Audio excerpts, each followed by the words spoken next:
자, 증시 as is to be 위클리 2018년 12월 10일 버전입니다. 최근 증시 보겠습니다. 선진국 지수는 지난주 마이너스 0.86이었고요. 이머징 지수는 마이너스 2.92% 조정을 받았습니다. 코스피는 1% 정도, 코스닥은 1.4% 정도 조정을 받았네요. 그러면 지난주 글로벌 증시 키워드를 보겠습니다. 일단 화웨이 후계자가 좀 체포가 됐습니다. 캐나다에서. 그리고 미국의 장단기 국채 스프레드가 역전 현상이 좀 발생을 했고요. 그리고 오펙, 비오펙 감산 합의가 있었습니다. 그리고 국내 증시는 이제 김정은 위원장의 이제 답방 보도가 아직 확정은 안 됐는데 그런 것들이 있었습니다. 지난 주말 90일간의 이제 미중 무역 협상이 개시가 됐죠. 그래서 산뜻하게 글로벌 증시가 출발을 하기는 했었는데 거의 곧바로 다음 날 정도서부터는 이제 어떤 과도한 낙관론에 대한 경계감이 좀 대두가 됐습니다. 실제로 어떻게 될지는 가봐야 안다. 그런 얘기들이겠죠. 그런데 여기에 화웨이라고 이제 중국의 아주 세계적인 IT 기업이 있거든요. 통신 장비, 휴대폰 만드는 회사인데 잘합니다, 제가. 어쨌든 거기에 이제 창업주의 이제 후계자이자 딸인 그리고 CFO인 멍완저우 부회장이 멕시코에서 이제 캐나다 경유를 통해서 중국으로 넘어가다가 미국 정부의 요청을 받은 캐나다가 체포를 했죠. 그 소식에 이제 투자 심리가 아주 급냉하였습니다. 참고로 화웨이는 중국 입장에서는 굉장히 자랑스러운 기업이지만 미국에게 있어서는 가장 경계하고 있는 IT 기업이라고 보셔도 되겠습니다. 그래서 통신 장비, 보안, 안보 등을 얘기를 하면서 이제 못하게 하죠. 거기에 이제 최근 일본도 이제 합세를 하고 그런 것들인데 화웨이 입장에서는 좀 상당히 억울할 것 같습니다. 일단 그거는 이제 좀 이따 다시 말씀드리기로 하고요. 그리고 지난주 지지난주 연준 의장 부의장에 이어서 페드 인사들이 연이어서 이제 얘기했던 내용들을 좀 종합을 해보니까 12월 금리 인상은 할 것 같고요. 그리고 내년 3회 금리 인상은 횟수가 일단은 2회 혹은 1회로 줄어들 것이 거의 확실하다.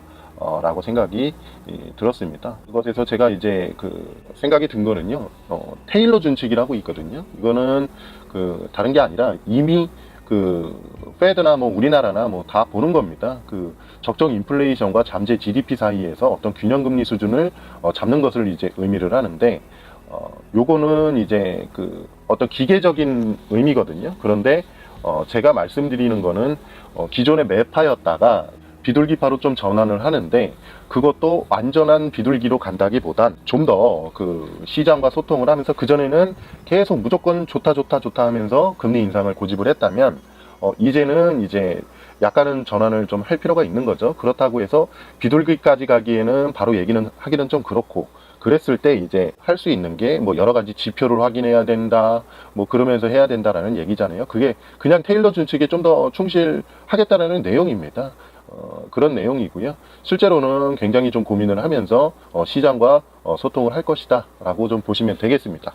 그래서 연준이 앞으로는 마구 고집을 피지는 않을 것이다 라고 보셔도 될 것 같습니다. 그리고 2년물 미국의 이제 국채금리가 3년물과 5년물보다 같거나 아래 위에 있었거든요. 그러니까 2년물 국채금리보다 3년물과 5년물이 같거나 아래로 내려가면서 시장에서는 이거 경기 후퇴가 조만간 임박한 거 아니냐라는 우려감이 또 팽배했던 한 주간입니다. 그러면서 미국 기술주를 비롯해서 글로벌 증시가 위에 하위권과 함께 증시 조정 양상으로 지난주 마무리가 되었다. 라고 좀 보시면 되겠습니다. 그리고 한편 관심을 모았던 오펙, 비오펙 회의는요, 예상을 뛰어넘는 감산 규모를 발표를 했어요. 그래서 미국의 의도에 도전을 하기로 결정을 한 모양입니다. 예상되는 미국의 의도는 이거였죠. 유가를 하향 안정화시켜서 물가 상승률을 하향 안정화시키고 그로 인해서 금리 인상을 하는 것을 저지를 하고 경기 활성화를 도모하겠다라는 게 트럼프 정부의 의도였죠. 공공연하게 내포를 하고 있었는데요. 러시아가 좀 동의를 안 할 줄 알았는데 동의를 했습니다. 그래서 이렇게 일별 120만 배럴, 오펙이 80만, 비오펙이 40만, 사우디가 25만, 러시아가 23만 이렇게 기존의 합의 실패 우려와는 달리 손을 맞잡은 것으로 나왔기 때문에 향후 이와 관련해서 정계 구도에 관심이 좀 필요하다. 라고 좀 보시면 되겠습니다. 더군다나 심지어는 차기 오펙 의장으로 대표적인 반미 국가죠. 베네수엘라 석유 장관이 선정이 됐거든요. 이는 어떤 식으로든 향후 오펙과 미국과의 갈등이 내포될 수도 있다라는 점을 참고 삼아 알고 계시면 될 것 같습니다. 그리고 이탈리아 예산안 같은 경우에는 결국 EU의 권고사항을 이탈리아가 받아들였다고 하거든요. 그러면서 조용히 일단락이 되었다라고 보시면 되겠습니다. 국내 증시는 김정은 위원장이 서울 답방이 확정된 건 아니죠. 그래서 이게 청와대도 오늘 뉴스를 보니까 뭐 기다리고 있다, 뭐 이런 식의 인정을 하는 그러나 확정은 되지 않은 뭐 그런 상황인 것 같거든요. 어쨌든 대북 관련주가 지난주 상대적으로 좀 견조했다. 라고 보시면 되겠습니다. 이번 주 증시를 볼게요. 이번 주 증시도 계속 비슷합니다. 미중 관세 무역 협상이죠. 무역 협상 뉴스 플로우를 계속 보셔야 되고요. 이에 따라서 이제 좋았다 나빴다 계속 할 것 같습니다. 그리고 미 국채의 장단기 금리 차 보셔야 될 것 같고요. 또 이번 주에 좀 중요한 게 영국 브렉시트 관련이 좀 있습니다. 그래서 그 점 좀 보시면 될 것 같고요. 국내 증시 뭐 똑같습니다. 지난주랑. 그래서 미중 무역 협상을 좀 봐야 되는데 일단 이런 점이 좀 보이더라는 겁니다. 저한테는 화웨이 관련 분명히 중국이 열이 받을 거예요. 저 화웨이 그 후계자를 체포한 건 중국이 그 아마존의 제프 베조스의 후계자라든가 뭐 팀 쿡의 애플의 팀 쿡의 후계자라든가 뭐 이런 사람들을 이제 체포를 하는 거랑 거의 비슷한 맥락이거든요. 그런데 중국이 지금 나오는 게 어떤지를 한번 살펴보니까 그래서 저는 주 후반에 좀 시장이 좀 나아졌다라고 본 거거든요. 주로 캐나다를 향해 불만을 쏟아내고 있습니다. 미국을 직접적으로 겨냥하지는 않고 있어요. 좀 간접적이죠. 그래서 캐나다 주중 대사를 초치하고 뭐 이렇게 진행을 했는데 어쨌든 중국이 속은 부글부글 끓겠지만 이제 확전을 다소 경계하면서 가고 있다. 라고 느껴집니다. 그리고 중국 관계자들이 90일간의 무역 협상을 자신하고 있다는 점이 특색인데 여기에 트럼프 대통령 또한 나 또한 동의한다라고 하고 있습니다. 그래서 계속해서 관심을 가지고 지켜볼 사안이다라고 보시면 되겠습니다. 조금 중립 이상인 것 같아요. 저 화웨이 건에도 불구하고 중국이 저렇게 나오는 걸로 봐서 조금 그렇게 보셔도 되지 않을까. 아주 강하게 중립 이상이라는 표현은 아니지만 어쨌든 그런 것들을 좀 생각할 필요가 있다라고 보시면 되겠습니다. 예, 그리고 경기도나 우려를 낳았던 미국채 장단기 스프레드 역전 현상은요. 실제로는 10년물이 중요한 거예요. 10년물도 지금 떨어지고 있는 건 사실이지만 일단은 10년물이 아니잖아요. 그래서 경기도나로 원래 10년물이 부딪혀도 이어지기까지 최소 수개월에서 몇 년이 걸리기도 하거든요. 그래서 그렇게 기계적으로 바로 우려를 하는 거는 조금 과도하다라고 좀 보여집니다. 그렇기 때문에 시장 밸류에이션 매력과 함께 반등할 가능성도 있는 이번 주다라고 보시면 되겠습니다.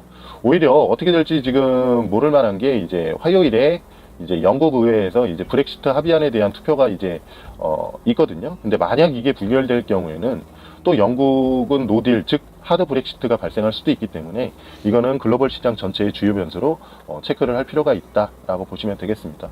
물론 타결이 되면 조금 안도를 하겠죠. 조용히 지나가거나. 예. 그리고 국내 증시 보겠습니다. 국내 증시는 여전히 선물 옵션 등의 시장의 지배하에 좀 놓여 있는데 이거 한번 볼게요. 직전 옵션 만기 누적으로 돼 있고 이제 선물 옵션으로 좀 그 12월 달은 이제 그 쿼드러플 위칭 데이죠. 그래서 이렇게 놓고 보면 현재 코스피 200 지수가 268, 코스피가 2075, 268이면 여기쯤 되겠죠. 여기쯤. 예.